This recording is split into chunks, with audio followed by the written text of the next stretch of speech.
नमो पुंडलिका नमो चंद्रभागा, नमस्कार माझा रुक्मिणी पांडुरंगा. महायोग पीठे तटे भीमरथ्यं, वरं पुंडलिकाय दातुं मुनीन्द्रे. समागत्य तिष्ठन्तमानन्दकन्दं, प्रब्रह्मलिङ्गं भजे पाण्डुरङ्गं. पाण्डुरङ्गा करो प्रथमा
वरिष्ठं वाताजनं वानरमुख्यं, श्रीरामदूतं शरणं प्रपद्ये.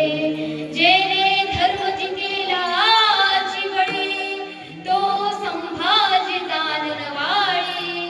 कावतरला जयांची आपुळी, त्या छत्रपतींची आचरणकमळी साष्टांग.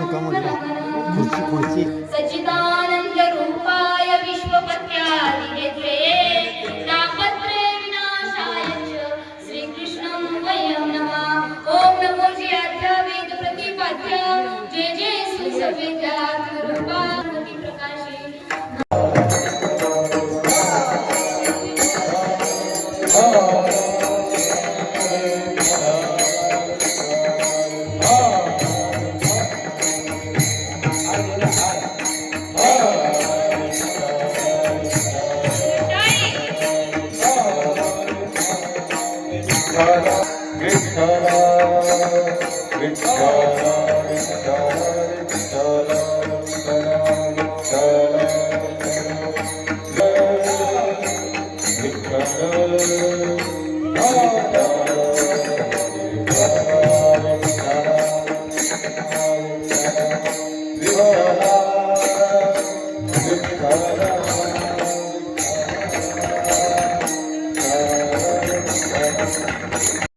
निवडलेला अभंग महान वैष्णव भक्त आणि तसंच जे सदैव वैकुंठाला जाणारे आणि परत मृत्यू लोकात परतणारे, आणि तसंच सांगायचं झालं तर छत्रपती श्री शिवाजी राजांचे धर्मगुरू असणारे संत श्रेष्ठ जगद्गुरु तुकोबाराय यांच्या गाथेतील 4 चरणाचा अभंग बहुतेकांच्या परिचयाचा सरळ आणि सोपा अभंगाच्या कीर्तनरूपी सेवेसाठी निवडलेला आहे. विठ्ठल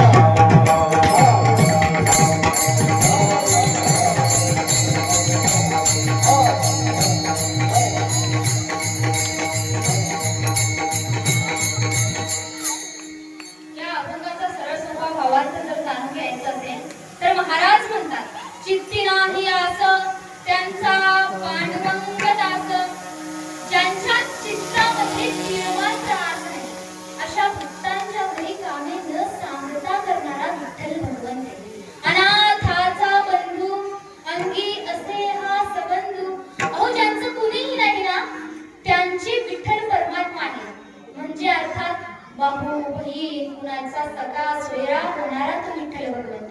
अशा प्रमाणे हा अभंगाचा सरळ सोपा भावार्थ आहे। विठ्ठल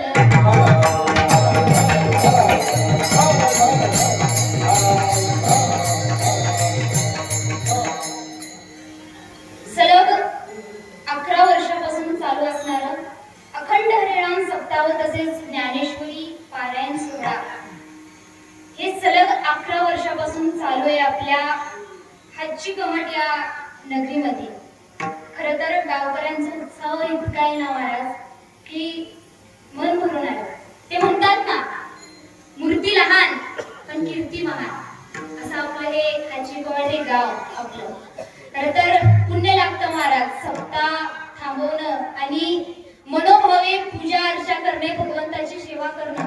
खरं तर ध्यास असावं लागतं, चित्त असावी लागते, चिकाटी असावी लागते, तेव्हा कुठेतरी 7 दिवसाचा सप्ताह उभा राहतो। आणि हे सप्ताह जे आहे ते श्री हरिभक्त परायण सद्गुरु लालगिरी महाराज यांच्या कृपाशीर्वादाने सलग चालू आहे। आणि तसेच आपले श्री हरिभक्त परायण धर्मगीर महाराज यांच्या मार्गदर्शनाखाली चालू आहे। खरं तर आवाजातच सूर असं आहे ना की कोणीही म्हटलं पाहिजे गुरूंचा हात कोणी नाही करू शकत, असे आपले धर्मगीर महाराज। आणि आजच्या 3ऱ्या दिवसाची कीर्तनरूपी सेवा माझ्यासारख्या पामराच्या हाती आली। ज्यांच्यामुळे ही कीर्तनरूपी सेवा माझ्याकडे आली ते धनराज बिरादार काका, त्यांच्यामुळे आली, त्यांचे धन्यवाद। आणि आज ज्यांची साथ मला कीर्तनाला लाभणार आहे असे उत्कृष्ट ज्यांच्या कंठामध्ये साक्षात सरस्वती माता विराजमान आहे असे आमचे धर्मवीर महाराज आणि तसेच बाबा तुमचं गुणवंतराव बाबा आणि तसेच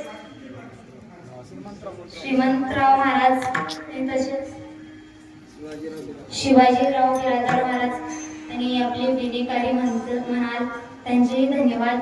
आणि ज्यांची थाप मृदुंगावर पडताच अख्खा महाराष्ट्र आणि कर्नाटक पेलून निघतो असे आपले बळीराम महाराज देशमुख, त्यांचे धन्यवाद। आणि सर्वच तुम्ही भजनीकरी आपले महिला मंडळी देखील माझ्या आया ताया देखील थांबलेले आहेत। खरं तर भरून वाटतं, स्त्री ही पहिली एक दैवी शक्ती आहे, आयुधी शक्ती आहे आणि प्रत्येक कार्यामध्ये आपली स्त्री समोर असते। त्यांचेही धन्यवाद। तसेच भजनीकारी मंडळी गावातील तसेच बाहेर गावातील आलेले सर्वांचेच धन्यवाद। आणि तसेच बाल वर्ग, वृद्ध वर्ग, तरुण वर्ग तुम्हा सर्वांचेच धन्यवाद करते आणि कीर्तनाला सुरुवात करते। विठ्ठल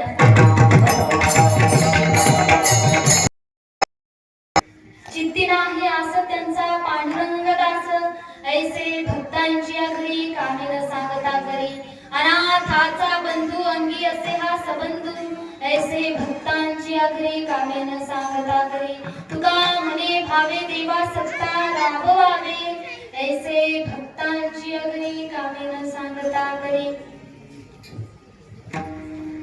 खरं तर अभंग जगद्गुरु तुकोबारायांचा आहे आणि तुकाराम महाराजांनी या अभंगातून आपल्याला विशेष तर सांगतात काय आहे तर चित्ती नाही आस त्यांचा पांडुरंग दास, ज्यांच्या चित्तामध्ये तीळ मात्र आस नाही अशा भक्तांच्या घरी कामे न सांगता करणारा तो विठ्ठल भगवंत। आता तुम्ही म्हणाल ताई देव आपल्या घरी काम करू शकतो आणि आपलं न ऐकता सर्व काही तो भगवंत ऐकून घेतो, काय सांगताय ताई असं म्हणाल तुम्ही, पण खरे देव प्रत्येकांचा ऐकतो, फक्त आपल्याला देवाला पूजा अर्चा करण्याचं सामर्थ्य आपल्यामध्ये असलं पाहिजे। अहो चोकोबाराय, कोण होते चोकोबाराय?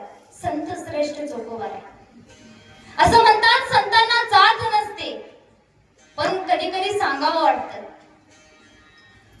चोकोबाराय हे महार समाजातले होते, ते सतत म्हणायचे जोहार माय बाप जोहार, काय म्हणायचे? जोहार मायबाप जोहार, तुमचा म्या जोहार. भुकेला मी जहालो तुमच्या बहु भुकेला मी जहालो तुमच्या उष्ट्याशी आलो. म्हणजे त्यांनी काय म्हणतात की त्यांना अन्न कोणी देत नव्हतं, मंदिरात विठ्ठलाच्या जावं आणि कोणीतरी बाहेर हाकलून द्यावं चोकोबारायांना. आणि चोकोबाराय सतत विठ्ठलाचं नामस्मरण करायचे, कधीतरी तो भगवंत माझा ऐकेल. कोणी टोमण्या मारायचं, हो पायऱ्यावरती विठ्ठल भगवंताच्या बसायचे चोकोबाराय, तर कोणीतरी टोमणा मारायली जर चोकोबारायांची पडली तर ते नैवेद्य मात्र अशुद्ध व्हावं आणि अशा प्रमाणे चालत होतं. आणि कुठेतरी खंत वाटायचं चोकोबारायांना, मी काय पाप केलोय, जन्माला आलो जातीमध्ये, कमी जातीमध्ये जन्माला आलो, हलक्या जातीत जन्माला आलो, हे माझं पाप का? असं म्हणतात पांडुरंग परमात्मा की संताला काही जात नसते, मानवाला काही जात नसते, मग हे जाती धर्मामध्ये का अडकून ठेवलेत सर्वजण आम्हाला? माझं पाप काय आहे? असं सतत विठ्ठलाच्या समोर जाऊन रडायचे चोकोबाराय. आणि एके दिवशी मात्र महाराज मायबाप लक्ष देऊन ऐका, एके दिवशी मात्र चोकोबारायांना वारीला जायचं होतं, आषाढी वारीला जायचं होतं. आणि चोकोबारायांना सतत मनामध्ये धावपळ होती की मी आषाढीच्या वारीला गेलं पाहिजे, म्हणजे विठ्ठलाच्या सेवेमध्ये मी तल्लीन झालं पाहिजे, असं चोकोबारायांना वाटायचं. आणि चोकोबाराय मात्र आपल्या पत्नीला मात्र सांगतात, पत्नीचं नाव असतं सोयरा. पत्नीला सांगतात, अगं ए सोयरा, मला वाटतंय की मी आषाढीच्या वारीला जावं. चोकोबारायांची पत्नी सोयराराणी म्हणतात, माते म्हणते अहो जावा. नाही नाही म्हणणार. तुम्ही सतत विठ्ठलाचं नामस्मरण करत राहता. नाही नाही म्हणणार. पण जाता जाता जरा तुमच्या बहिणीला सांगून जावा. का तर तेव्हा सोयराराणी साहेब, सोयरा माता गरोदर होती, बाळंतपणाची घटिका जवळ येत होती, समीप येत होती. आणि तेव्हा मात्र चोकोबाराय म्हणाले, हो सांगेल म्हणून गेले वारीला, पण विठ्ठलाच्या नामस्मरणामध्ये इतके भावुक होऊन गेले, इतके भावुक होऊन गेले की आपल्या बहिणीला सांगायचं त्यांच्याकडून राहूनच गेले. मग काय, आषाढीच्या वारीमध्ये विठ्ठलाचं नामस्मरण करत राहिले, विठ्ठल विठ्ठल विठ्ठल.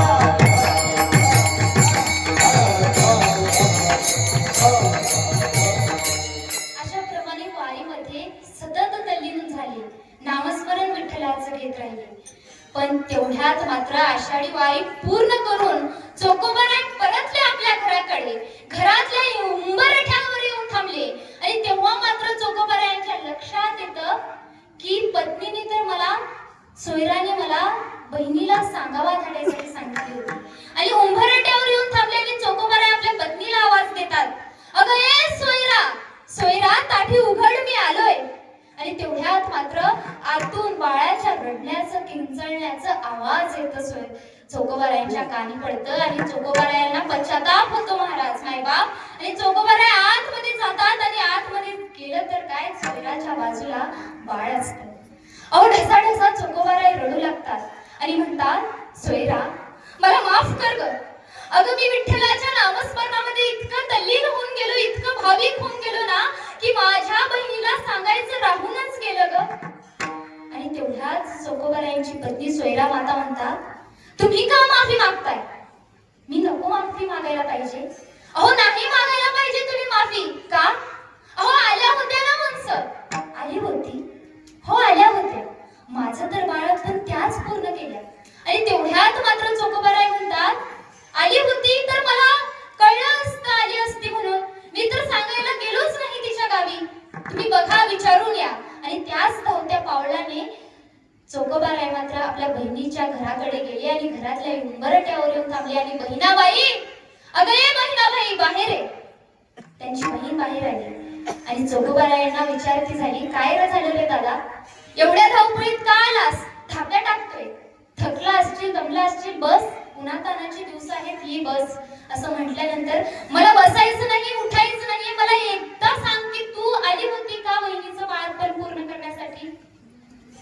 आणि तेवढ्यात मात्र चोकोबारायांची बहीण म्हणते, तू 6-7 महिन्या अगोदर सांगितलं होतंस की सोयराचं बाळपणाची घटिका जवळ येते, तुला यावं लागेल तायडे, हे सांगितलं होतंस, पण नंतर ना आलास का तू?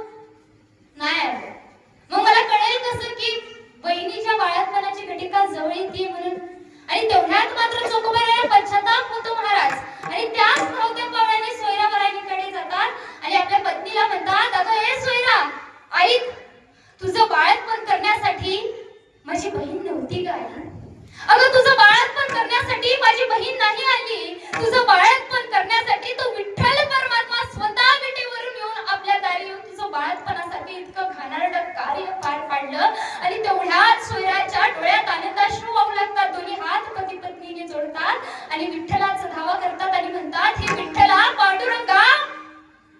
कोण म्हणते? चोखोबाराय म्हणतात, हे विठ्ठला पांडुरंगा तू असा कसा रे? मी इतका आहे का तुझा भक्त, जे की तू विठेवरून उतरून माझ्या पत्नीचं बाळपणासारखं इतकं घाणेरडं कार्य पार पाडलंस. धन्य आज दिन संत दर्शना, सीन गेला अनंत जन्माचा त्या दिवशी कळलं. विठ्ठल भगवंत येतो महाराज, फक्त बोलवण्यामध्ये तितकं सामर्थ्यता असावी लागते. आणि हेच चोखोबारायांच्या भक्तीवरून आपल्याला कळून येतं. विठ्ठल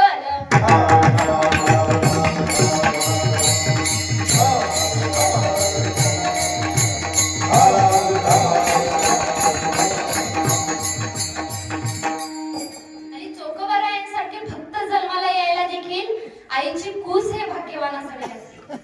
आपल्या छत्रपती शिवाजीराजांनी जन्म घातले माँसाहेब जिजाऊंच्या पोटी, पण माँसाहेब जिजाऊंची कूस ही पवित्र होती म्हणून छत्रपती शिवाजीराजे जन्मास आले होते. कूस हे भाग्यवान असावे लागते आणि भाग्यवान कुळ देखील असावं लागतं महाराज. जिजाऊंचं जन्म झालं का तर जिजाऊंचं कुळ हे भाग्यवान होतं, पवित्र होतं. पवित्र ते देश पावन ते कुळ, जेथे हरीचे दास असो. एका जन्मासाठी नाही मायबाप, बहुत सुकृताची जोडी म्हणून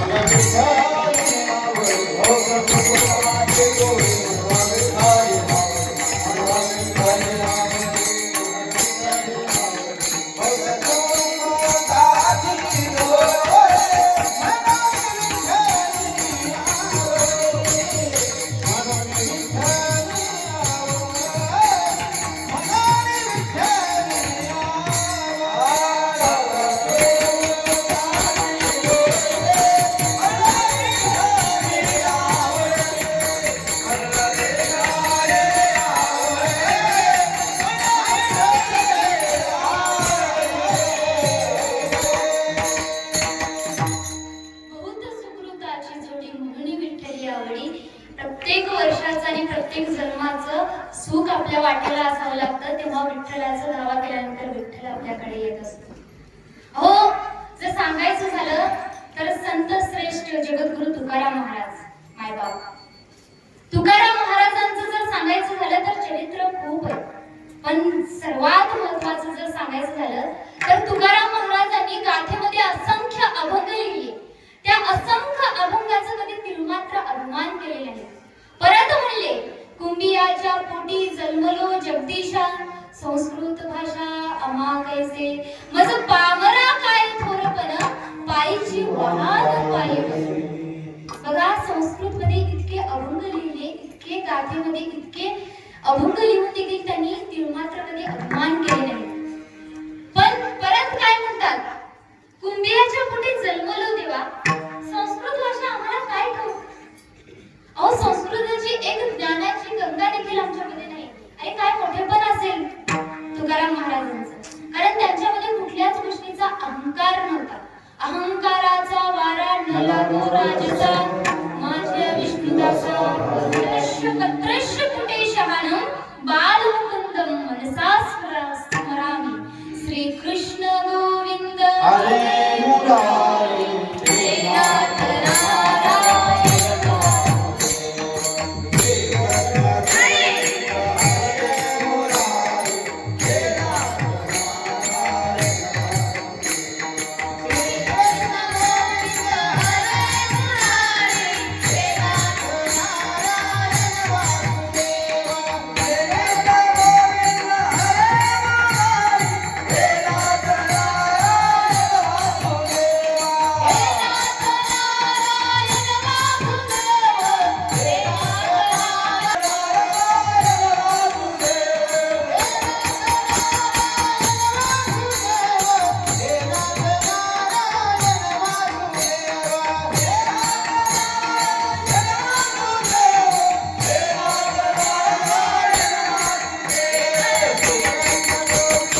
पाहिजे. मित्र प्रत्येकाचे असतात.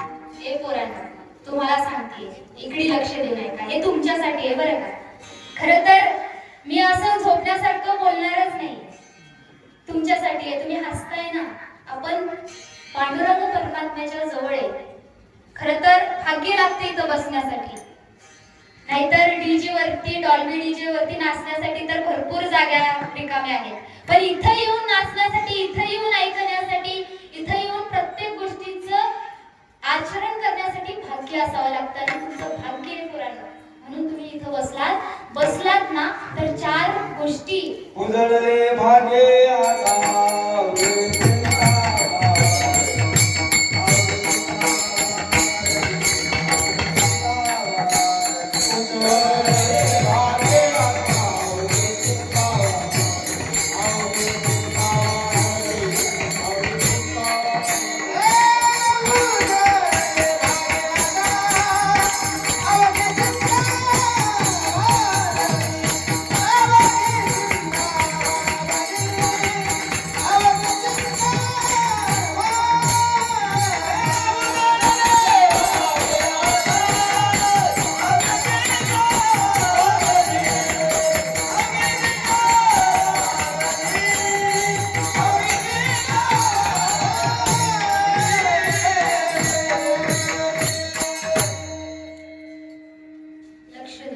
मित्रता असली पाहिजे.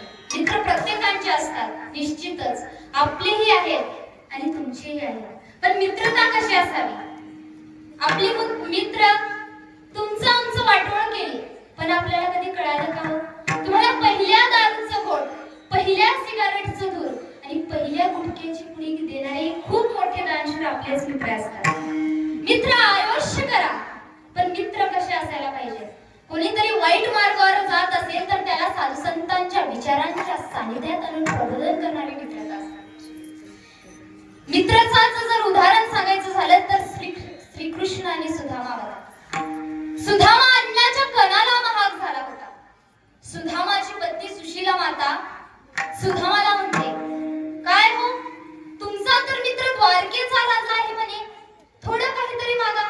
का ते देणार नाहीत? सुदामा पत्नीला म्हणता झाला, अगं तो देईल हे मलाही माहिती आणि हे त्यालाही माहिती, पण मी नाही मागणार. आणि बघा ना, मुठभर पोह्याच्या बदली श्रीकृष्णाने अख्खी सोन्याची नगरी दिली हो सुदामाला. ह्याला मित्रप्रेम म्हणलं पाहिजे. मित्रप्रेम कसं असायला पाहिजे? रायबाचं लग्न ठरलंय, कोढाणा घ्यायचंय.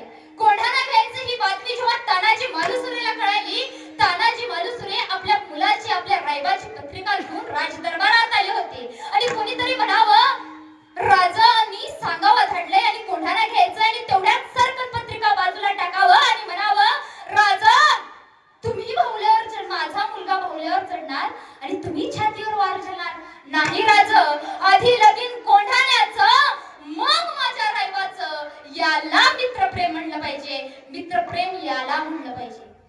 टाळ्यांचा जिथं टाळ्या वाजवायचे ना तिथं वाजवा, वाजवू की नको असं याला मित्रप्रेम म्हणलं पाहिजे. पण मित्रप्रेम जर सांगायचं झालं तर तुम्ही धावत्या पावलाने जर तुमचं गाडीमध्ये जर पेट्रोल जर कुठे कमी पडलं ना, तर एका कॉलवरती तुमचे मित्र येतात की नाही? का तर स्वार्थ बघून येत नाही, कुठेतरी तो मोठाच झाला पाहिजे, कुठेतरी आपण मोठे झाले पाहिजे, या गोष्टीवरती सर्व मैत्री अवलंबून असली पाहिजे.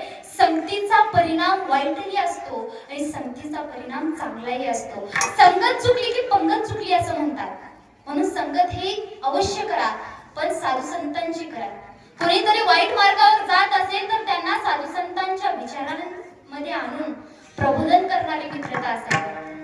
मी साधू संतांच्या विचारांच्या सानिध्यात गेलो म्हणून मी घडलो अशी सांगणारी मित्रता असली पाहिजे. तर खऱ्या अर्थाने ते मित्रप्रेम म्हणलं पाहिजे. विठ्ठल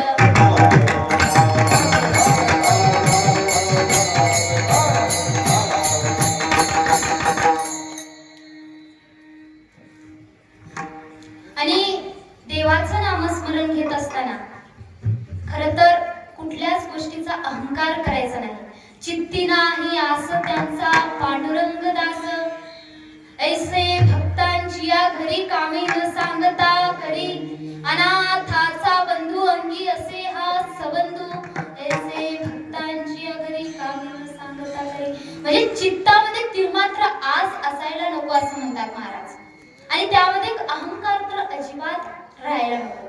कारण गडगंज संपत्ती करून अहंकार करण्यापेक्षा प्रचंड भक्तिभाव करून देवाला एकरूप करून घ्या.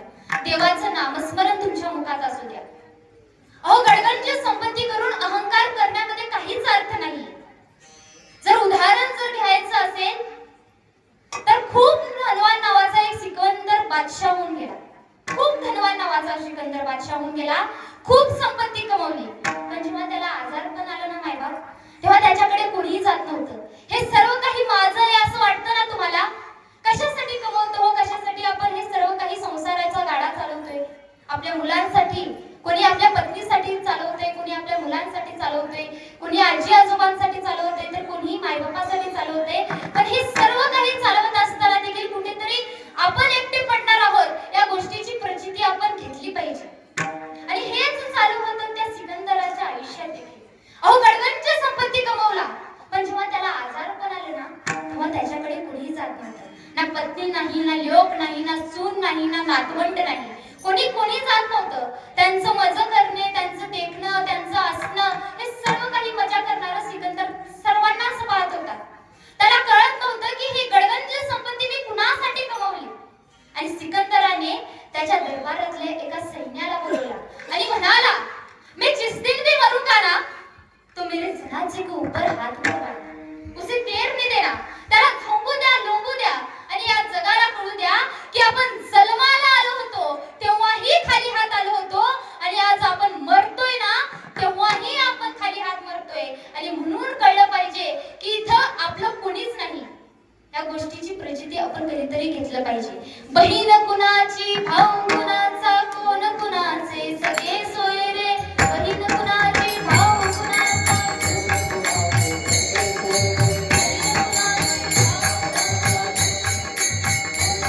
अरे गेल्या माघारी राहतील सारे, तुटतील धागे डोळे.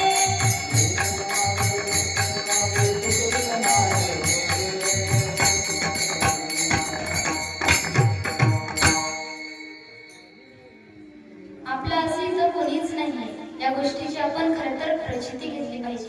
पण असताना सगळं काही आपलं आपलं आपलं म्हणत राहतो पण गेल्यानंतर आपलं इथं काहीच नाहीये या गोष्टीची जर आपण प्रचिती घेतलो ना तर खऱ्या अर्थाने आपण जीवन चालवू शकतो. पण असताना सगळं काही आपलं आपलं आपलं म्हणत राहतो म्हणून कुठेतरी आपण थांबतो. म्हणून तुकाराम महाराज म्हणतात की आपल्यामध्ये कुठल्याच गोष्टीचं अहंकार नसलं पाहिजे, आपल्यामध्ये कुठल्या गोष्टीचं आस नसलं पाहिजे. आणि हेच अभंगाच्या प्रत्यक्ष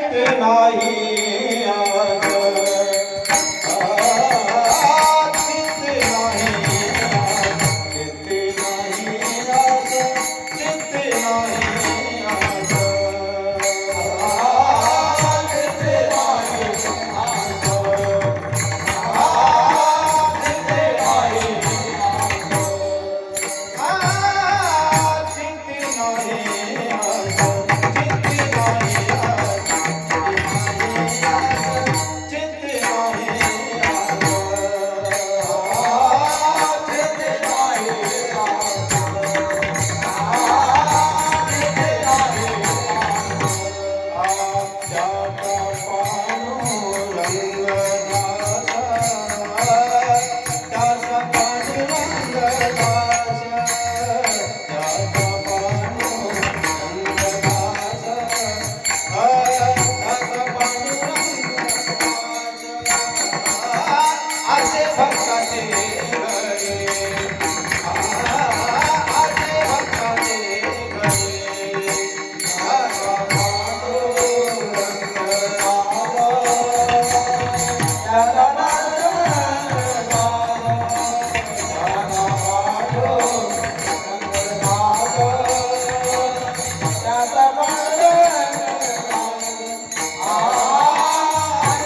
कंटाळा आलाय माय म्हणतोय. 15 दिवसातून 1 महिन्यातून 1 येते तरी आपण आळस करतो.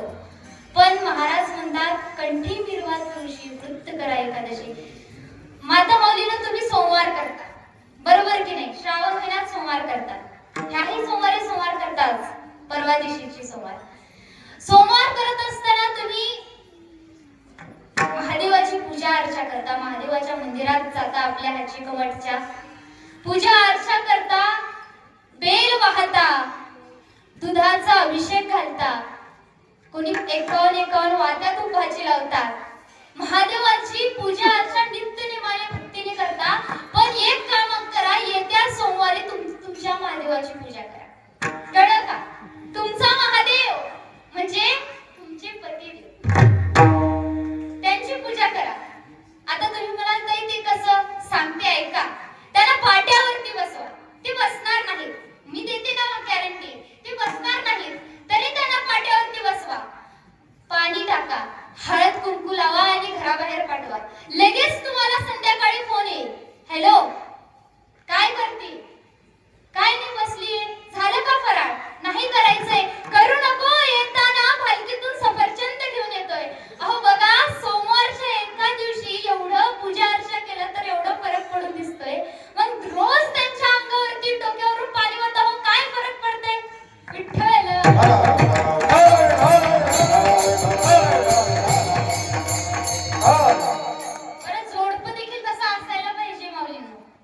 आपल्यात असं प्रेम आहे का पती पत्नीमध्ये? नाही. समजा जर तुमच्या पतीने तुम्हाला एखादी साडी घेतली, चुकून घेतली, ती घेत नाहीत. आता तर सण गेलं की म्हणते घेतली, आणि जर ते तुम्हाला जर कुठेतरी आवडत नाही, आवडलीच समजा, जर तुमच्या शेजारच्या मैत्रिणी म्हणली तेवढा काही कलर खास नाही माय, तुम्ही लगेच म्हणाल आमच्या येण्याला काही कळत नाही. तुम्ही लगेच म्हणता. आणि जर समजा तुम्हा दोघांनी घेतलेला आपल्या मुलीला, आपल्या बाळाला जर तुम्ही जर एखादा ड्रेस घेतलं तर ते बाळाला आवडतं का? हो, आवडतं का? कुठेतरी कलर हुकतं, कुठेतरी बेत मध्ये हुकतं, साईज तरी येत नाही, कुठेतरी कुठे काहीतरी काही हुकतच. मग मला सांगा, सांगण्याचं तात्पर्य आहे की तुम्हा दोघांनी पती पत्नीने घेतलेला अगरबत्तीचा सेंट, अगरबत्तीचा पुडा देवाला आवडेल का? हो, सांगण्याचं तात्पर्य इतकंच आहे की देवाला जे आवडतं ते आपण केलं पाहिजे. पण उलट आपलं झाले की देवाला काय आवडतं ते आपण देवाशी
म्हणजे देवाला काय आवडतं ते आपण केलं पाहिजे, हेच सांगण्याचं तात्पर्य होतं.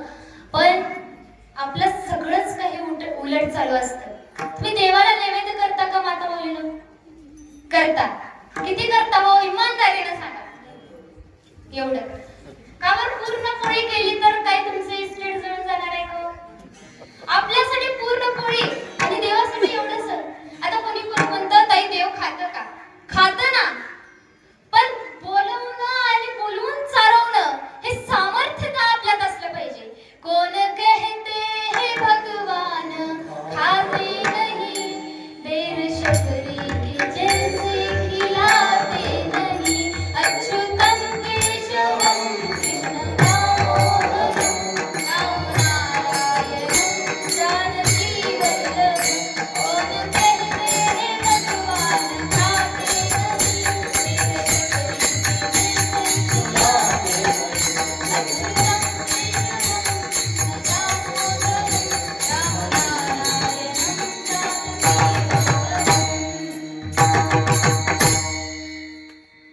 खातो, पण बोलवून चारवण्याची सामर्थ्यता तितकी आपल्यामध्ये असायला पाहिजे. पण आपल्यात नाहीये.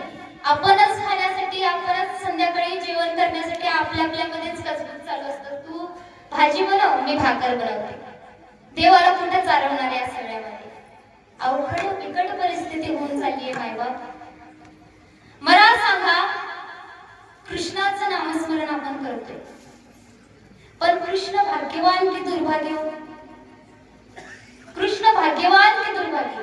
मला सांगा, कुठल्या आईला वाटणार नाही की आपल्या पोटी कृष्ण जन्मास यावं म्हणून? वाटतं की नाही?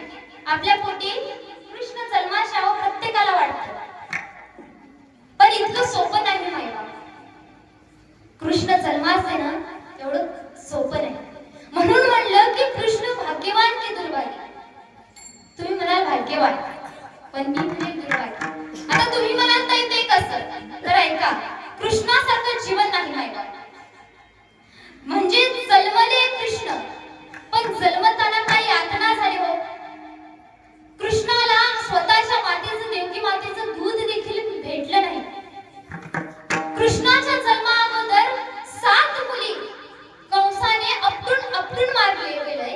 तेव्हा कुठेतरी 7वी मुलगी आकाशवाणी झाली आणि आवाज कडाडला, हे दुष्ट कंस मामा, माझ्यासारख्या आम्हा 7 मुलींना तू आपटून मारलंस ना, आम्हा 7 बहिणींना तू आपटून मारलंस ना, पण माझ्या आईच्या उदरी जन्माला येणारा माझा भाऊ श्रीकृष्ण तुला आपटून मारले. आमचा 6 बहिणींचा 7 बहिणींचा बदला घेतल्याशिवाय राहणार नाही.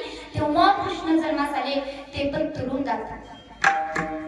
आणि तिथून मात्र मथुरेपासून गोकुळेत श्रीकृष्णाला ठेवावं लागलं होतं. पुन्हा मात्र 11 वर्षानंतर सवंगडी सोडावं लागलं होतं. कृष्ण लीला सोडावी लागलं होतं. आपल्या स्वतःच्या गवळींना आणि राधेला सोडावं लागलं होतं. आणि संपूर्ण राज्य हे मृगसेनेला देऊन स्वतः मात्र श्रीकृष्ण मोकळे झाले. कृष्णासारखं जीवन खरंच नाही. आपल्या प्रत्येकाला वाटतं की देवाला काय दुःख आहे, पण देवाचे दुःख हे देवालाच माहिती असतात. विठ्ठल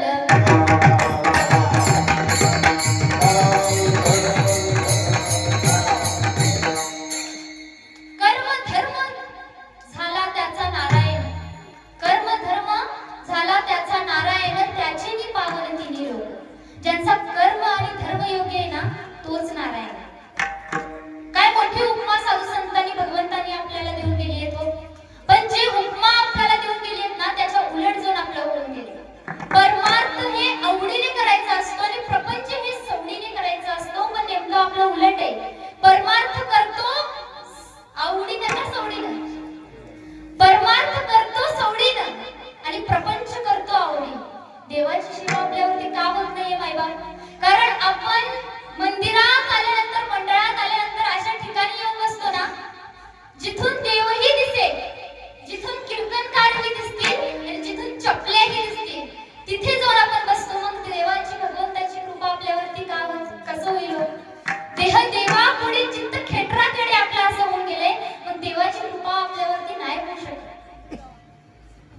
आणि सर्वात मोठं जर सांगायचं झालं तर कर्मावरती सर्व गोष्टी अवलंबून आहेत. 5 गोष्टी आपल्या हातात नाही आहेत मायबा. 5 गोष्टी. जन्म कुठे घ्यायचं हे आपल्या हातात नाही. आपले लग्न कुणाशी होणार आहे हे आपल्या हातात नाही. आपली कीर्ती कुठे वाढणार आहे हे आपल्या हातात नाहीये. आपल्याला पैसा कुठून आणि कसं मिळेल हे आपल्या हातात नाहीये. आणि आपलं मरण आपल्या हातात नाही. हे 5 गोष्टी भगवंताने लिहून ठेवलेत आणि भगवंत जिथं ज्याला ठेवायचं तिथं ठेवत असतो. जन्म घेणं आपल्या हातात नाहीये. जन्म घेणे लागे वासनेच्या संगे, पाप पुण्य करूनी जन्मा येतो प्राणी, नरदेहा येऊनी आणि जन्म घेणं आपल्या हातात नाहीये. जन्म घेणं जर माणसाच्या हातात असतं ना, तर सगळे बंगले पाहूनच जन्माला गेले असते. गरीबाच्या घरी कोणी जन्मालाच आलं नसतं. देवाने सर्व काही लिहून ठेवले म्हणून बरं आहे, नाहीतर सर्व उत्तू आले असते. सोप्या भाषेत सांगायचं झालं तर जन्म घेणं आपल्या हातात नाही.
स्मशानभूमी होती. तिथे जाऊन तो छोटस बाळ 2-3 वर्षाचं अडकलं आणि नेमकं घडलं असं की त्या गावामध्ये मात्र एक राजा वारला होता आणि त्याचं मरण पावलं होता तो राजा आणि त्याला स्मशानभूमीमध्ये आणलं होतं त्यांची अंत्यविधी करण्यासाठी. आणि त्या राजाला नव्हता मुलगा, काय नव्हतं, राजाला नव्हता मुलगा. आणि अंत्यविधी पार करण्याच्या अगोदर मात्र सर्वजण जमा झाली, मीटिंग बोलवली आणि तुमचं राज्यकारभार आता कोण चालवेल, या देशाचं राज्यकारभार कोण चालवेल असं सांगण्यात आलं. आणि आता मात्र कुणाला काही कळत नव्हतं की पुढे राज्यकारभार कोण चालवेल. आणि आता असं म्हणल्यानंतर मात्र तिथे एक हत्ती होता, त्या हत्तीला बोलवण्यात आलं. त्या हत्तीच्या गळ्यामध्ये हार देण्यात आला आणि सांगण्यात आलं त्या हत्तीला की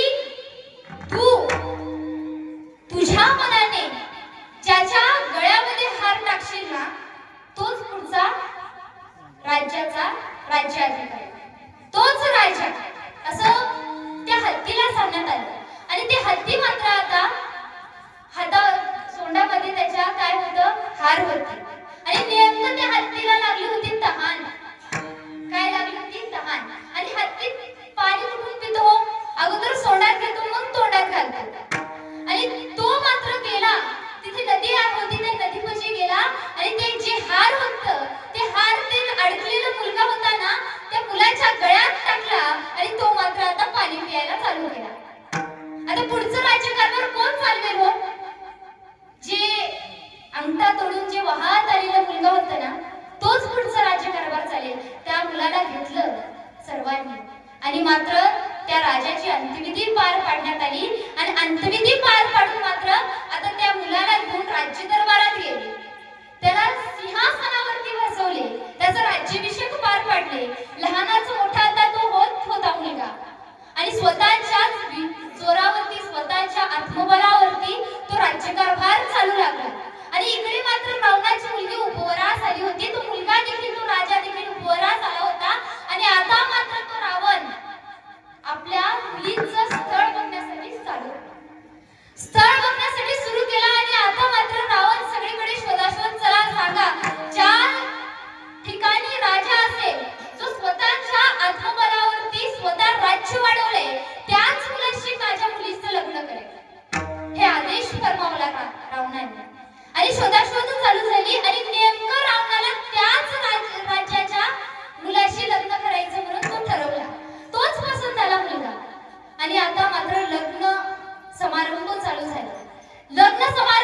झाला आणि ते मुलगा मात्र आता लग्न मंडपात वर म्हणून थांबला गेला. वधू मात्र आपल्या रावणाची मुलगी होती. ब्रह्मदेवाला मात्र सगळं माहिती होतं की ही मुलगा कुठली. लग्न पार पडलं, सर्वजण जेवण करत होते, जेवले सर्वजण, जेवण हात वगैरे धुवून सर्वजण बाहेर पडले. आणि ब्रह्मदेवाने म्हणले आता नाही सांगायचं, याचं सर्व काही उरकू दे आणि मग मात्र आपण सांगू रावणाला. आणि मात्र आता ब्रह्मदेवाकडे रावण आला, ताठ मनाने आला आणि ब्रह्मदेवाला म्हणतो, चला बघ ब्रह्मदेवा, तू काय म्हणलं होतंस, माझ्या मुलीचं लग्न झाडू मारणाऱ्या मुलाशी होणार आहे. अरे बघ, लग्न केलंय मी मुलीचं, राजा आहे तो, स्वतःच्या जीवावरती सीमा वाढवलाय. आणि ब्रह्मदेवाने हसले आणि म्हणाले, रावणा किती रे तू वेडा, अरे जे मुलगा आहे ना त्या मुलाला तूच अंगठा तोडला होता आणि तूच पाण्यावरती वाहून दिलं होतंस, तोच झाडू मारणाऱ्याचा पोरगा आहे. आणि ब्रह्मदेवाने असं म्हणल्यानंतर रावण म्हणता झाला, तो मुलगा आहे, हो तोच मुलगा आहे. याची प्रचिती काय देऊ शकतोस, याची गॅरंटी काय आहे, तू बघ त्याच्या डाव्या पायाचा अंगठा तूच तोडला होतास.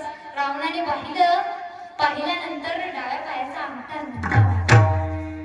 आणि तेव्हा मात्र रावणाचं घमंड तिथं शांत झालं आणि ब्रह्मदेवाने जे लिहिले होते आणि तेच झालं त्या दिवशी रावणाला कळालं. म्हणून कुठल्याच गोष्टीचा अहंकार आणायचा नाही. रावणामध्ये अहंकार होतं म्हणून त्याच्या मुलीचं लग्न जिथं व्हायचं होतं ना तिथंच झालं. विठ्ठल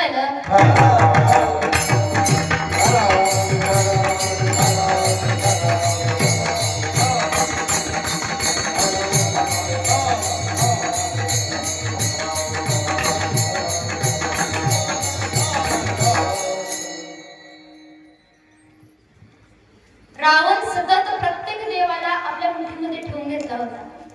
पण मुठीमध्ये जर ठेवून घेतला असला तरी जे घडायचं होतं तेच घडलं.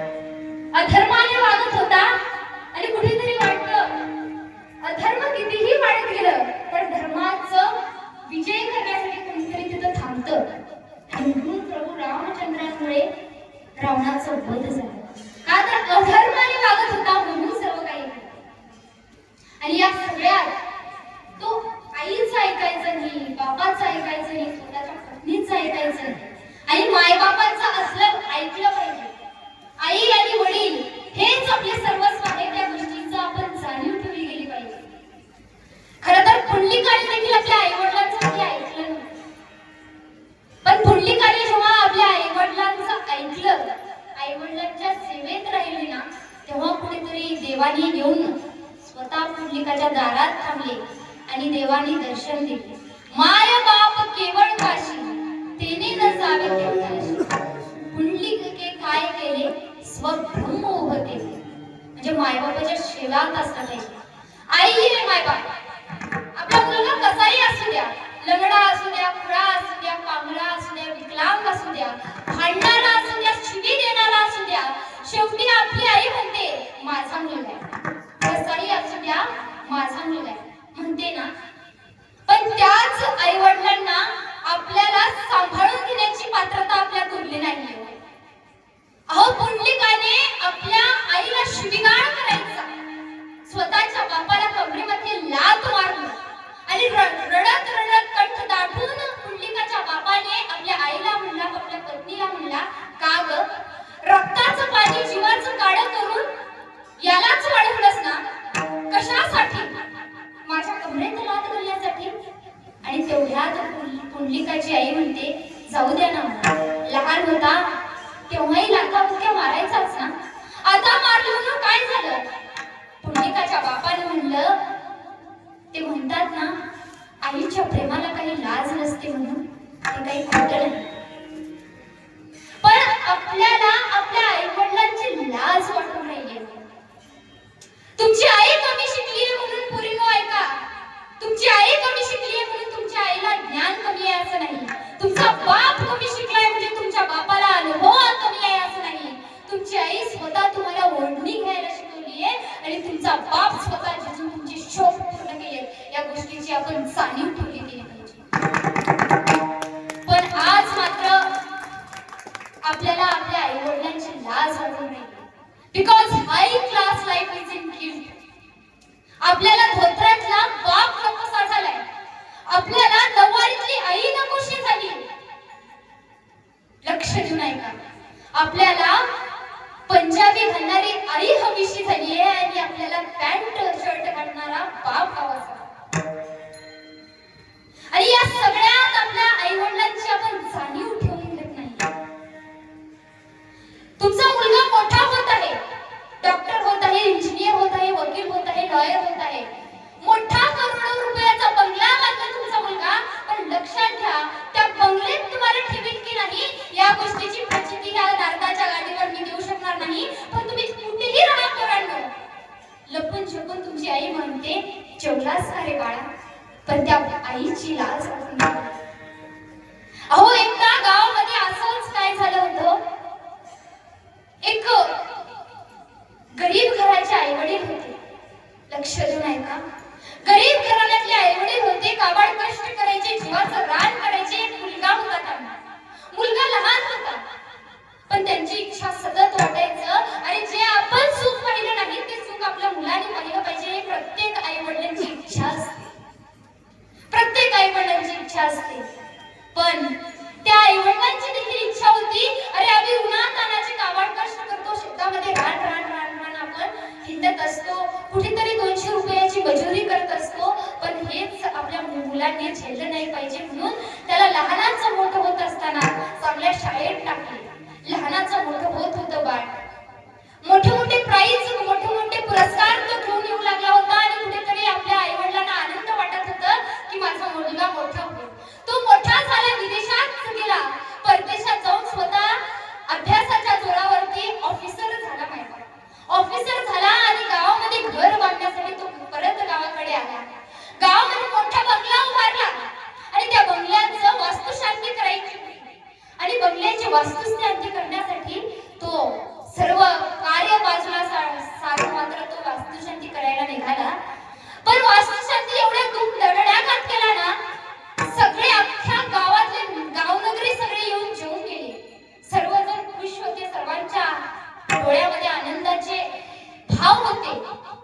आणि त्या परदेशातले मित्र देखील त्याचे आलेले होते त्या वास्तुशांतीमध्ये आणि ते मात्र मित्र जेवण वगैरे करून फेरफटका मारण्यासाठी मात्र बाजूने फिरत होते आणि तिथेच मात्र छोटीशी कुटिया होती आणि तिथेच छोटीशी कुटिया होती आणि तिथेच मात्र दोन मायबाप होते आणि विकलांग झालेले होते ते मायबाप झिजून गेले होते त्यांची बायको कष्ट करून आणि ती अवस्था काही बघवत नव्हती त्या पोरांना त्यांच्या मित्राला त्या मुलाच्या मित्रांना बघवत नव्हती अवस्था आणि ते पोरं गेले आणि समोर जातात आणि त्या मायबापाला म्हणतात आई बाबा कोण तुम्ही अहो उन्हातानाचे दिवस आहेत इथं पडलात भूक लागली असेल ना तुम्हाला काही जेवलात का आणि तेवढ्यात मात्र ते आईवडील रडू लागतात मायबाप अरे रडू लागतात आणि विचारतात कोण रे बाळाने तुम्ही अहो आई इथं बंगला बांधला गेलाय ना ते बंगला बांधलेला आमचा मित्र आहे त्या मित्राच्या वास्तुशांतीसाठी घरच्या वास्तुशांतीसाठी आलोय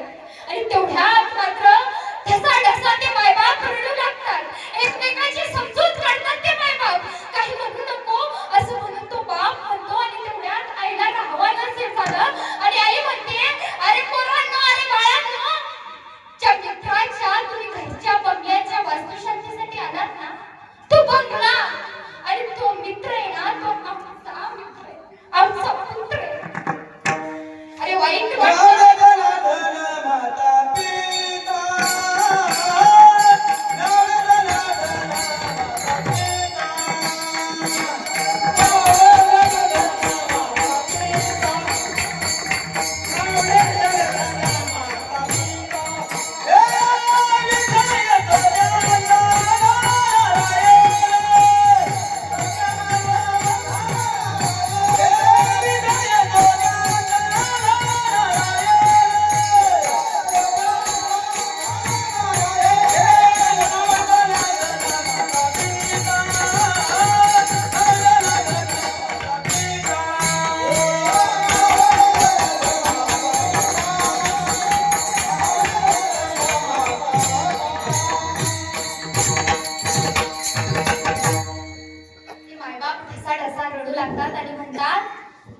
मित्राच्या तुम्ही वास्तुशांतीसाठी आलात ना ते मित्र आमचा पुत्र आहे आम्हाला घराबाहेर काढलाय अरे जेव्हा तो लहान होता ना त्याला प्रत्येक गोष्टीची कमतरता आम्ही कधी भासून नाही दिली शिकण्यासाठी पुरस्कार आणत गेला आणि वाटत गेला आता आमचे स्वप्न तो पूर्ण करेल म्हणून त्याला परदेशात पाठवलं परदेशामध्ये जाऊन मोठा ऑफिसर झाला अधिकारी झाला पण वाटलं नव्हतं अधिकारी होऊन आमच्याकडे येईल आमची सेवा करेल असं वाटलं होतं पण वाटलं नव्हतं की असं तो वागेल म्हणून आणि हीच व्यथा आज देखील आपल्यामध्ये आपल्या घरामध्ये चालू आहे थोडं आपण काही चार शिक्षणाचे शब्द बोलायला लागलो की जडजड शब्द आपण आपल्या आईवडिलांना वापरतो पण लक्षात घ्या आईची कमतरता नंतर कोणी भासू शकणार नाही आणि बापाची देखील कमतरता कोणीच भासू शकणार नाही एक बार बाप गेला ना पुरीनो एकदा बाप गेला की त्या बापाला तुम्हाला फोटो समोर जाऊन थांबावं लागेल आणि रडावं लागेल आपल्याला काय दुःख आहे ना ते दुःख सांगावं लागेल पण जोपर्यंत आपला बाप आहे ना तोपर्यंत आपण जाऊन कडाडून मिठी नाही मारत आपण पोरींनो आणि सांगू शकत नाही आपले दुःख आपले आनंद आपण व्यक्त नाही करत पोरींनो तुमचं लग्न होत असताना सर्वच जण गावकरी मंडळी येतात नातलग येतात सर्व सोयरेधारी येतात आई देखील वरमाई म्हणून फिरवत असते पण त्याच लग्न मंडपामध्ये तुमचा बाप दिसतो का एक लक्ष देऊन ऐका प्रत्येकाचे लग्न झालेले आहे आपला बाप कधी दिसला का हो लग्न मंडपामध्ये नाही दिसत अहो लग्न पार पडतं आणि सर्वजण जेवण करतात पंक्ती वाढलेले असतात ते पंक्तीतले पत्तरवाळे उचलून बाजूला टाकण्यामध्ये व्यस्त असतो आपला बाप आणि जेव्हा मुलगी सासरी जाण्यासाठी गाडीमध्ये बसते ना गाडीमध्ये बसल्यानंतर सर्वच जण जातात तिला पाठवण्यासाठी पण बाप मात्र कडेला एका दारामध्ये जाऊन थांबतो आणि दुरूनच पाठवतो का तर माझी चिमुकली जर मी तिच्या समोर जाईल ना तर ती रडेल तिचं पाऊल गाडीमध्ये पडणार नाही म्हणून तो बाप ढसा रडतो पण समोर नाही, पण त्याच बापाची आज लाज वाटून राहिली. कुठेतरी कळलं पाहिजे की आपण कुठल्या मार्गावर जातोय, काय करतोय. आज धर्मावरती ग्लानी होत चाललीये पोरींनो. आपला धर्म संकटात आहे. अहो 350-400 वर्षापासून आपला धर्म संकटात होता. कुठेतरी छत्रपती शिवाजी राजांसारखा एक पुण्यात्मा महामानव आपल्या या धर्तीवरती जन्माला आले, म्हणून कुठेतरी आज हिंदू म्हणून आपण जगतो. या गोष्टीची आपण जाण ठेवली गेली पाहिजे. आज हिंदू म्हणून घ्यायला आपल्याला गर्व वाटला पाहिजे पोरींनो. पण आज आपल्याला याच हिंदू धर्मातील एवढीशी टिकली लावायला आपल्याला लाज वाटते. म्हणून कुठेतरी लवजिहाद सारखे प्रकरण आपल्यामध्ये होत चालले. टिकली लावायला वापरतात. तुम्हाला खोटं वाटत असेल, तुम्ही पालखीला जात असाल, आज इथं नवतरुण मंडळी जास्त असायला पाहिजेत आपल्या मंडपामध्ये. माझ्या वयोगटातील मुली नाही आहेत का हो आपल्या गावामध्ये? हाजी कमटमध्ये नाही आहेत का? आहेत. पण आपल्याला आईला वाटते माझी मुलगी कॉलेजचं उद्या पेपर आहे माय, तू वाच बाई. मी एवढं 11-12 वाजेपर्यंत कीर्तन चालू आहे, ऐकून. अहो कितीही पुस्तकाचं ज्ञान तुम्ही आपल्या मुलींना देत असाल, पण धर्माचं ज्ञान कधी देणार आहात? धर्म टिकून असलं पाहिजे. आणि जर धर्म नाही टिकला ना, तर एक दिवस आपला सत्यानाश झाल्याशिवाय राहणार नाही. साध्या भाषेत जर सांगायचं. पण आज आपल्या मुलींना एवढीशी टिकली अवघड वाटते. कशाच्या नावाखाली? शिक्षणाच्या नावाखाली. मग तुम्ही शिकून नेमकं होताय काय? डॉक्टर, इंजिनियर, वकील, लॉयर, अहो तुम्ही काही व्हा, पण स्वतःची संस्कृती नाही विसरू नका. अहो प्रतिभाताई पाटील भारताच्या पहिल्या राष्ट्रपती पदावर, त्या तर राष्ट्रपती होत्या, महिला राष्ट्रपती प्रथम. आणि आता कोण आहे? द्रौपदी मुर्मू. म्हणजे पहिल्या राष्ट्रपती असणाऱ्या प्रतिभाताई पाटील आणि द्रौपदी मुर्मू आज त्या देखील साडीवर आहेत आणि प्रतिभाताई पाटील देखील साडीवरती होत्या. अहो त्या तर राष्ट्रपती होत्या, त्यांना वागता आलं तसं ते वागल्या असत्या, पण स्वतःची संस्कृती गहाण नाही टाकली. डोक्यावरचं पदर त्यांनी कधी खाली नाही सोडले. भुजभर असलेले ब्लाऊजच्या भाया त्यांनी कधी कापल्या नाहीत. अहो एखाद्या नाण्याच्या आकारा इतकं कुंकू त्यांच्या माथीवरती टिकून राहिलं, त्या प्रतिभाताई पाटील. पोरींनो आज तुम्हाला नऊवारी घाला असं म्हणणार नाही.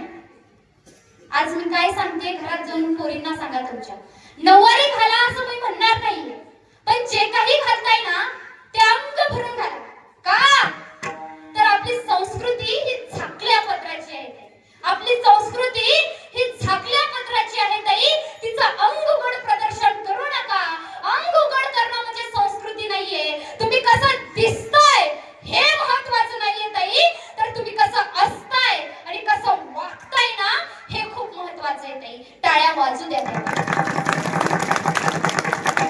वागलं पाहिजे की गर्व वाटलं पाहिजे आपल्या बापाला, आपल्या आईला गर्व वाटलं पाहिजे की ही माझी पोर. तुम्ही कॉलेजला जाताना पोरींनो या हाजी कमळच्या एक बस स्टँडला थांबतात आणि कॉलेजला जात असताना त्याच बस स्टँडवरती तुमचा बाप थांबलेला आहे त्याच्या मित्रासोबत. त्यांच्या मित्रासोबत थांबत असताना तुमच्या बापाच्या मित्रानं बापाला विचारावं, का रे राजा, का रे मित्रा, या सगळ्यात जी आहे, या सगळ्यात असली तुझी पोर आहे कोण आहे? तेवढ्यात तुमच्या बापाने छाती ठोकपणे सांगितलं पाहिजे, जी 4 चौकात चाललेली, जी आतली आहे ना ती माझी वाघीण आहे, ती माझी पोर आहे, हे छाती ठोकपणे सांगितलं पाहिजे. एवढ्या कडवाने वागा आणि 4 पुस्तकी ज्ञान कमी घ्या पोरींनो, पण स्वाभिमानाने जगा. कारण लढण्याचा इतिहास आमच्या, हरणे आमच्या रक्तात नाही. जोवर मैदानात उभा मी, जिंकणे नियतीला शक्य नाही. असं इतिहास आपले, म्हणून जगलं पाहिजे. रणरागिणीसारखं जगलं पाहिजे. आदिशक्ती आई तुळजाभवानीसारखं जगलं पाहिजे. त्याला जगणं म्हणायचं, नाहीतर जगण्याला जगणं काय असतं ना हे 350 वर्षापूर्वी आपल्या आऊसाहेबांनी सांगितले. 350 वर्षापूर्वी काय जगले आऊसाहेबची जाऊ. अरे सगळीकडे थैमान मातला गेला होता. सगळी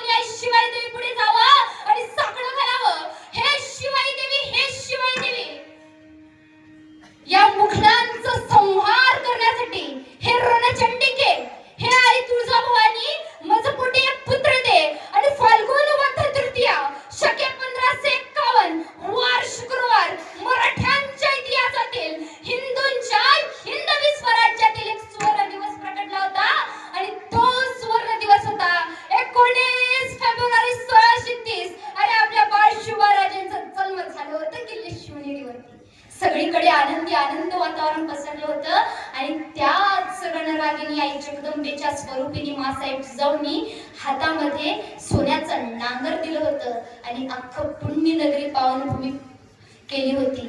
का तर कुठेतरी कैवारी हवा होता, कुठेतरी आया बहिणीची अब्रू लुटली जायची. अरे कोणीतरी यावं, आपल्या आईचं अब्रू लुटलं जावं आणि वेशीला टांगलं जावं. कोणीतरी यावं, आपल्या आया बहिणींचा अब्रू तर लुटावंच, पण शेतकरी बळीराजा सुखी नव्हता.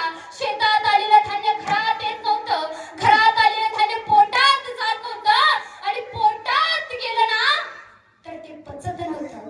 कारण केव्हा या गनिम्यांच्या तलवारीचा घाव आल्यावर बसेल याचा भरोसा नव्हता. आणि अशात मात्र मासाहेब जिजाऊंनी शिवरायांना उभं केले होते स्वराज्य अस्मितेसाठी. अरे स्वराज्य म्हटलं तरी बस, हाता पायाच्या खांडोळ्या व्हाव्यात, रयत जुलमात बुडून जावी, आया बहिणीचे लत्तर वेशीला टाकले जावेत आणि अशात छत्रपती घडणं गरजेचं होतं.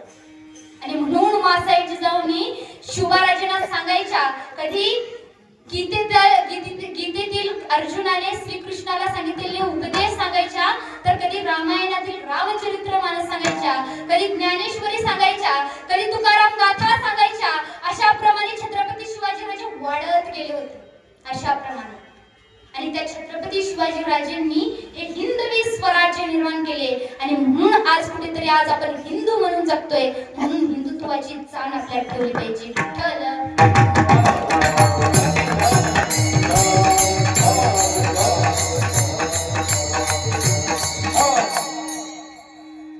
आचारशील विचारशील दानशील धर्मशील सर्वज्ञपणे सुशील सर्व ठाई धीर उदार सुंदर शूर क्रियेसी तत्पर सावधपणे नृपर तुच्छ केली तीर्थक्षेत्र ती मोडली सकळ पृथ्वी आंदोलली. आणि धर्माची जेव्हा ग्लानी होत गेली ना तेव्हा देव धर्म गो ब्राह्मण करावयाचे रक्षण, परस्त्री माता माऊलीच करावयाचे रक्षण. धर्म रक्षीवाली अवतरला या भूमंडळाची ठाई, धर्म रक्षी ऐसा नाही आणि महाराष्ट्राचा धर्म नसून अवघा हिंदू धर्म राहिला ठाई फक्त शिवछत्रपती. आपण कुठल्या वंशामध्ये जन्माला आलोत ना त्या वंशाची जाण आपण ठेवली गेली पाहिजे. आज काय धर्मावरती ग्लानी होत आहे, पहलगाम सारखा अन्याय अत्याचार आपल्या भारतभूमीवरती व्हावं म्हणजे कुठेतरी खंत वाटते की आपण भारतात राहतोय की विदेशात राहतोय म्हणून. अहो जोडप 7-8 दिवसाचं जोडप ते फिरण्यासाठी म्हणून जावं. सर्वच जण न्यूज बघतोय. जर गावामध्ये कोणी शहीद असतील तर ते देखील जवान जात आहेत बाहेर आणि तिथे जाऊन लढत आहेत सीमेवरती. कुणासाठी आणि कशासाठी? तुम्हा आम्हासाठी. आपण घरामध्ये सुखरूपपणे झोपलं पाहिजे, निवांत झोप घेतलं पाहिजे, सर्व सण सुखरूपपणे साजरा केला गेला पाहिजे. हे सप्ताह 7 दिवसाचं जर चालू असेल तर ते सर्व जर चालू असेल तर ते फक्त आणि फक्त आपल्या भारतातील वीर जवानांमुळे हे सर्व काही चालू आहे. नाहीतर आपण इथं सप्ताह देखील आज चालू केलं नसताना इथं सर्व काही थांबवलं असतं. पण ते कुठेतरी लढत आहेत. अरे कोणीतरी आई आपल्या पतीला गमवत आहे, कुठली तरी माय विधवा होत आहे, कोणीतरी आपल्या बाळाला घेऊ शकत नाहीये, कोणीतरी सीमेवरून लढून जर त्याचं मृत्यू झालं, शहीद झाले तर कुठला तरी एक मुलगा मात्र अनाथ होत आहे. तरी हे सिलसिला अजूनपर्यंत चालू आहे. का तर आपल्यासाठी. पण ह्या गोष्टीची आपण कधीतरी जाण ठेवली गेली पाहिजे. आणि आता मात्र त्या पत्नीच्या पतीला मारलं गेलं आणि तिचं कुंकू उद्ध्वस्त झालं म्हणून 2 दिवसाखाली मात्र सिंदूर हे ऑपरेशन दोन्ही महिलांनी समोर जावं आणि रणरागिणी होऊन ते सिंदूर ऑपरेशन मात्र थांबवावं. आणि ते सिंदूर ऑपरेशन आजपर्यंत चालू आहे, आतापर्यंत चालू आहे. आपण काही कमी नाहीये महिलांना.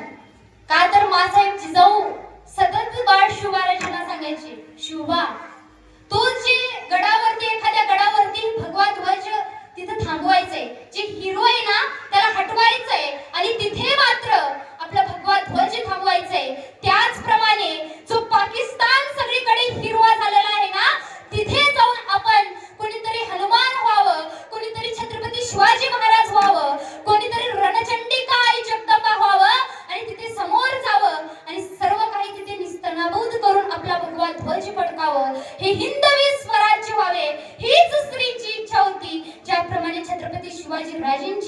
वतीने हिंदू राष्ट्र करायची तीच इच्छा मात्र आज देखील चालू आहे.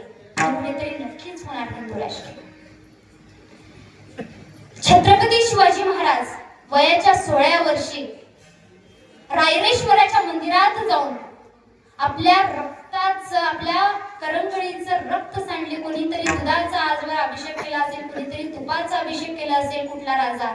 पण माझ्या छत्रपती शिवाजीराजेंनी आपल्या करंगळीचं बोट छाटून मात्र तिथे रक्ताचा अभिषेक केले होते. म्हणून हिंदवी स्वराज्य निर्माण झालं. पण याच भूमीवरती अफजल खान नावाचा एक वादळ आला होता. अफजल खान नावाचा निस्ताराभूत करण्यासाठी आला होता. पण त्याला तोड कसं दिले? नरसिंह अवतार छत्रपती शिवाजीराजे झाले. आणि काय तोड दिली त्याच्यासोबत? तर हेच एका पोवाड्याच्या निमित्ताने सादर केली. महाराजांची, शिवाजी महाराजांची कीर्ती बेफाम होती. महाराजांची कीर्ती बेफाम. भला भल्यांना फुटला खाम. याला कोण खाली असताना तर बारी कुस्ती बेफाम. रेडी मेला चिरडी खिंची खानाची सेना निघाली. मंदिर उद्ध्वस्त करण्यात आलं.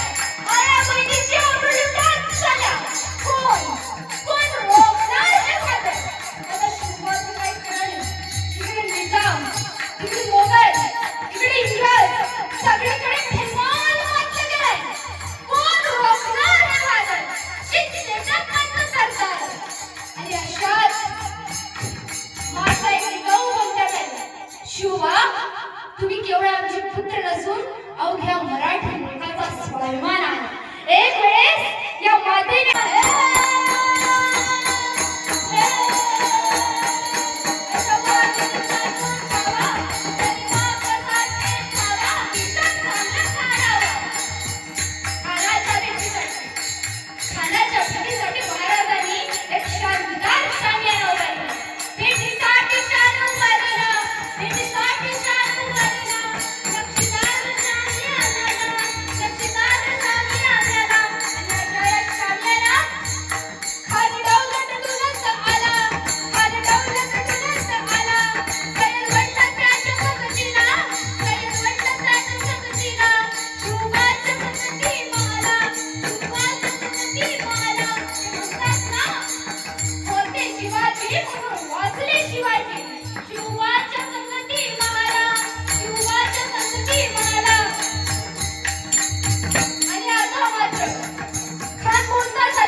सर्वांनीच सांभाळून घेतलं आपलं पुढचं बाळ म्हणून. त्या मुखातून काही वेडेवाकडे शब्द बाहेर पडले असतील तर माफी मागते. बोलीले जे वेगळे वाकडे उत्तरे करा क्षमा अपराध महाराज. खरं तर जे काही चांगलं वाटलं असेल या कीर्तनात ते कीर्तनाची शिदोरी समजून घेऊन जा आणि काही जर अपशब्द जर माझ्या मुखातून पडले असतील तर माझे मला परत करा आणि इथं थांबू. आणि आपले चॅनल मनोभावी सेवा हे चॅनल देखील आपले काका देखील आलेले आहेत, त्यांनाही धन्यवाद. त्यांच्याही धन्यवाद, कारण यांच्यामुळे तर सर्वीकडे आपली प्रचिती होत जाते. त्यांचेही काकांचे देखील धन्यवाद. आणि ज्ञानेश्वर महाराज